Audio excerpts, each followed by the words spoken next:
سلام عزیزای دلم، امیدوارم که همواره دلتون شاد باشه. با همدیگه بریم یه آموزش دیگه داشته باشیم. امروز میخوام براتون سوهان عسل بادامی و سوهان عسل گردویی درست کنم. برای هر کدام 2 لیوان شکر، 2 قاشق عسل. شکر رو اولش یکم هم میزنیم، بعد دیگه هم نمیزنیم، میزنیم یواش یواش آب بشه. بعدش 2 تا قاشق عسل رو میزنیم داخلش. زعفرون هم من ریختم، اگر شما دوست دارید میتونید بریزید. سینی رو چرب میکنم، قاشق قاشق میریزم روی بادامایی که ته سینی چیدم، یا میتونید یک سره همه رو بریزید رو باداما. اون دیگه به سلیقه خودتون مربوط میشه. بریم که با هم دیگه درست کنیم. خب الان من دوستان عزیز میخوام براتون سوهان درست کنم، سوهان بادامی و سوهان گردویی.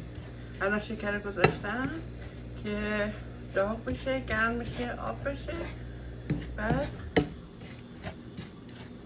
نشونتون میدم که چجوری باید درست کنم. وقتی این آب شد یه مقدار عسل میریزم توش، مدام هم میزنم تا خوب آب بشه.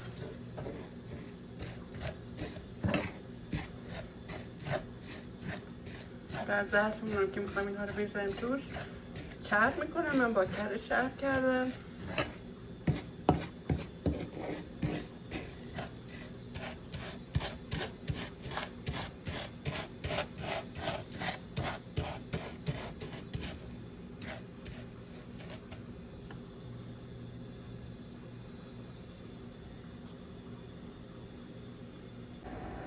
الان ببین شکرم داره آب میشه، عسلم ریختم توش، اندازه 2 تا قاشق عسل میریزم توش. یه مقدارم زعفران میریزم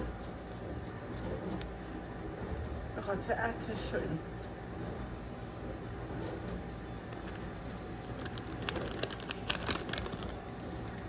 میزنم تا قشنگ شکر رو همه آب بشه یه دست بشه.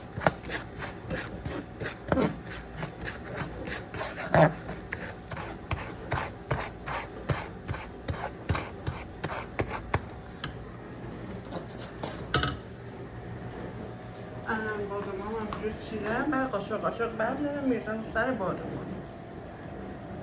بعدم که نوبت گردو با گردو درست کنم. خب الان با قاشق ما میریم سر خلال بادامام.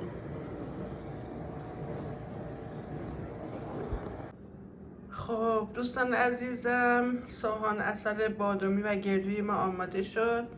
ببینید خیلی ترد و خوشمزه است. انشاءالله شما هم در منزل درست کنید و لذتش رو ببرید. جای همه عزیزان خالی که با یه چای دعوتشون کنم.